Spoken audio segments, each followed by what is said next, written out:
ராம் நாராயண ராம். நாம் ஏன் வந்தோம்? எங்கே செல்லப் போகிறோம்? எங்கள் கடமை என்ன? இதற்கான தீர்வு கிடைத்தால் எல்லாமே எளிதாகிவிடும்.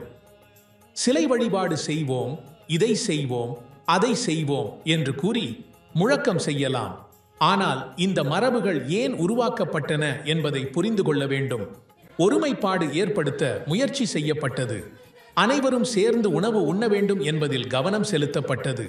தொழில் வளர்ச்சிக்காக முயற்சி செய்யப்பட்டது. மலர்கள் மற்றும் பழங்களை அறிமுகப்படுத்தும் முயற்சி மேற்கொள்ளப்பட்டது.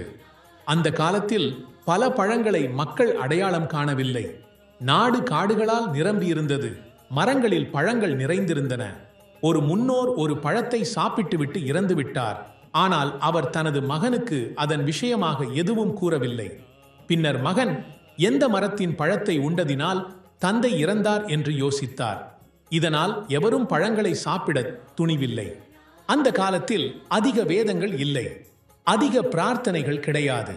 புத்திசாலிகள் மனிதர்களின் பயத்தை பயன்படுத்தி அவர்களை விதிகளை பின்பற்ற செய்ய முயன்றனர். அதனால் மிகப்பெரிய சிலைகள் உருவாக்கப்பட்டன. மக்கள் பயப்படும் பொருட்கள் தெய்வமாக மாற்றப்பட்டன. இவை உங்களை பயமுறுத்தும் தேவதைகள், எனவே இவற்றை திருப்திப்படுத்துங்கள் என்று கூறப்பட்டது. உங்கள் வீட்டில் அனைவரும் ஒன்றாக இருங்கள்.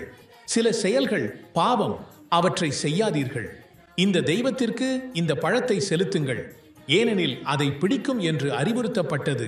இதன் மூலம் மக்கள் பழங்களை உணவாக உண்ணத் தொடங்கினர். ஒவ்வொரு தெய்வத்திற்கும் ஒவ்வொரு பழம் ஒதுக்கப்பட்டது. இவ்வாறு பழங்கள் சந்தையில் விற்பனை செய்யப்படத் தொடங்கின.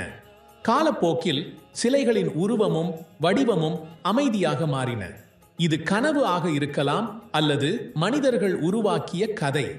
ஆனால் அனைவரையும் ஒன்று சேர்ப்பதற்காக, ஒரே இடத்தில் கூடி கை கூப்பி வணங்குவதற்காக இந்த முறைகள் வந்தன. இதனால் மக்கள் கை நழுவல் மற்றும் கைத்தட்டல் செய்வதை கற்றுக்கொண்டனர். மேலும் கூறும்போது கைத்தட்டுங்கள், ஆனால் வேலை செய்யும் போது இல்லை என்று போதிக்கப்பட்டது.